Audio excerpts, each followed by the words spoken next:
Namaste everyone and welcome back to LiveStronger. Today we are going to work on our pulling strength. So let's begin with our dynamic stretching.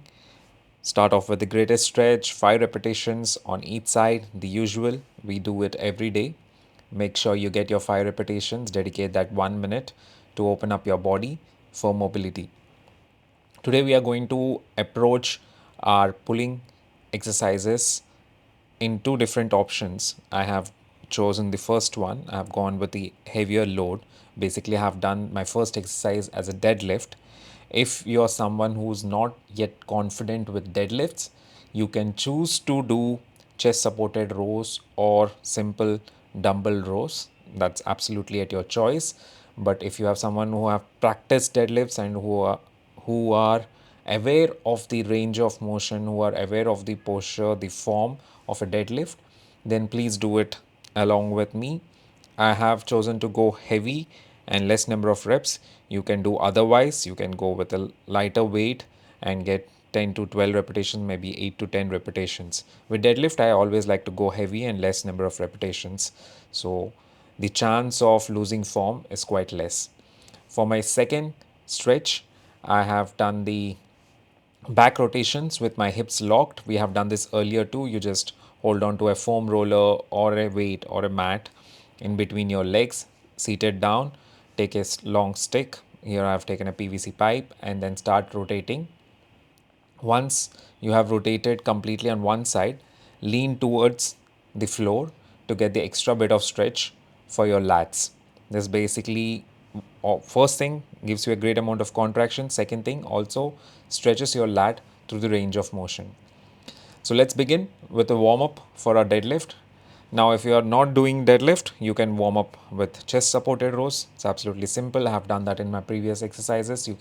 Previous videos, you can see that from there. Otherwise, a simple deadlift warm up by using an empty bar, pausing halfway through, just going through the range of motion, getting the posture right, learning to hip thrust, that is basically squeezing your glutes together at the top end of the range, and then trying to keep the bar in contact with your legs at all times with a tight back.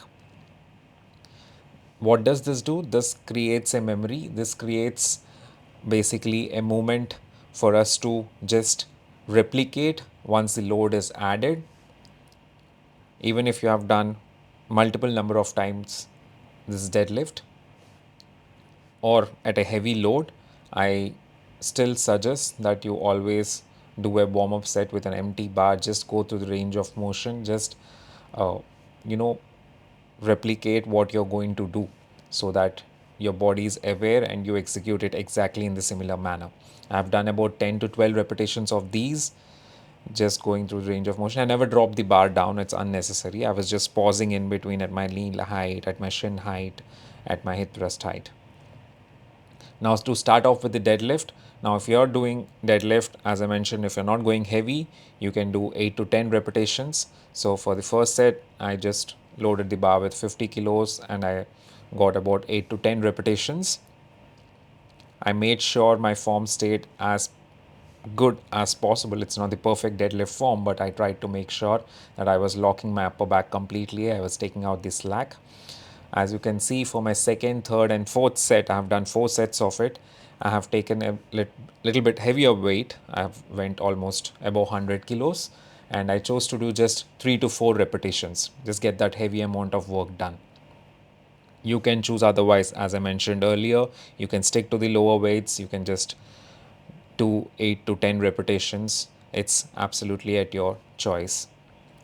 I know 100 kilos is not quite heavy. There are people who can easily move 150 kilos, but I'm still in my transformation stage. I'm still regaining my absolute strength. So I will stick to 100 kilos, 3 to 4 repetitions. And that's absolutely fine by me. It felt great. I had no issues. Absolutely. I was able to push through it. One more thing to mention, if you're comfortable doing a sumo deadlift over a conventional one, again, it's absolutely your choice. Please go ahead and do a sumo deadlift. Sumo deadlift is, in my opinion, a little bit more lower body focused. Conventional deadlift requires a lot more demand from your lower back in terms of stabilizing yourself, and your upper back trying to keep the bar into your body. So for my next exercise, I move on to simple basic lat pull downs. Here again, you have a choice. You can do this or pull ups. I chose to do this because I was absolutely tired with my heavy deadlifts. So lat pull downs, again, 4 sets, 12 repetitions, challenging weight. Make sure the weight is challenging enough for you to actually get those effective reps. Don't load a lighter weight. If you're able to do about body weight, absolutely good. If not, just go under the body weight. Never half your body weight. And especially with lat pull downs, I don't like to go lesser than my half of my body weight. I like to stick always above that, just in case, because less than that, it becomes a quite an easy movement, and mostly your biceps will be doing the work. So like, I would not prefer to do that. But otherwise, a great exercise complementing our deadlifts. There is a choice. If you want, you can do the pull-ups. So for my next exercise, since we are doing it in a push-pull leg split, we are going to work on our biceps also.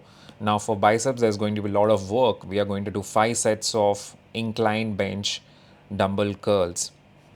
12 repetitions, starting with a heavy weight. Make sure your hands always remain straight. Never bring your elbows towards your body or towards the midline of your body. Let them always be dropped down. That's where you get the maximum amount of stretch. And every time you go down, make sure you get that tricep contraction happening. So there's complete amount of basically extension happening at your elbow. So you want complete flexion and extension happening for this particular exercise. Please keep your legs up high. Keeping them on floor, I just feel uncomfortable because the dumbbells keep touching them. So the motion is not smooth. So I keep them always up in the air or just take a support. And then I start curling. Just ensure that you get those 10 to 12 repetitions in a challenging manner. Here you can see how I'm curling, absolutely getting the maximum amount of contraction in my biceps. You can drop down the weight as you progress because this is 5 sets. Most probably by the 4th set, your bicep will be completely full of blood and you might find it difficult to get the contractions in. So you can drop the weight a little bit just from the first set weight basically. So always start with a challenging weight. You don't necessarily require a warm up here because, come on, we have just done the deadlifts and lat pull downs. This warm up is absolutely not necessary. For my next exercise, I'm going to do the donkey calf raises. As usual, we are going to train our calves regularly to make sure they stay strong and at least mine grow a little bit bigger. They're still not growing. So 2 sets of them up to failure repetitions, as many repetitions as possible. Get the maximum amount of contraction. Make sure your knees remain absolutely locked in to get that maximum stretch. Don't bend your knees because if you bend your knees, you lose the contraction and stretch at your calves. You're basically loosening out the muscle stretch point. So make sure you lock out your knees and then start pushing up. Do as many repetitions as possible. If you don't like this particular one, you can also do seated calf raises. That's absolutely fine. For my next exercise, I wanted to do hammer curls and I went with the bar which was at my disposal. This I have initially showed. There's a particular bar in which you can do hammer curls with the barbell. The first set went okay, but the second set I started feeling a little bit of pain in my shoulder because how my hands were locked in. So I immediately switched to dumbbells. I have done 3 sets of it, 10 to 12 repetitions. So you can also do it with the dumbbells. You can do the regular hammer curls or you can do the across the body curls like I always prefer to do to get the contractions, maximum amount of contractions in your brachii. Make sure you do those 12 repetitions each hand and the weight should feel challenging in the last few reps. If it is too easy, that means you have undershot. If it's too difficult to complete the reps, drop the weight, go one less down and continue the number of repetitions. If you're too tired, do the rest pause technique wherein you take a break for 10 to 15 seconds and get back to it. But 12 repetitions, getting those 12 repetitions is quite vital. So let's move on to our next exercise, the simple oblique twist. We have done this on the push day, we'll do this on the pull day. Make sure you try to keep your hips as locked as possible. Squeeze your abdomen, basically brace your core, and then start twisting around to get the maximum amount of work done by the obliques. You will definitely feel the stretch and contractions happening if you brace your core. If you leave your core loose, it you might feel maximum rotation happening on your upper lats and your lower back, but bracing your core would definitely make your obliques work a little bit harder, because then they are now contracted and then you are asking them to stretch.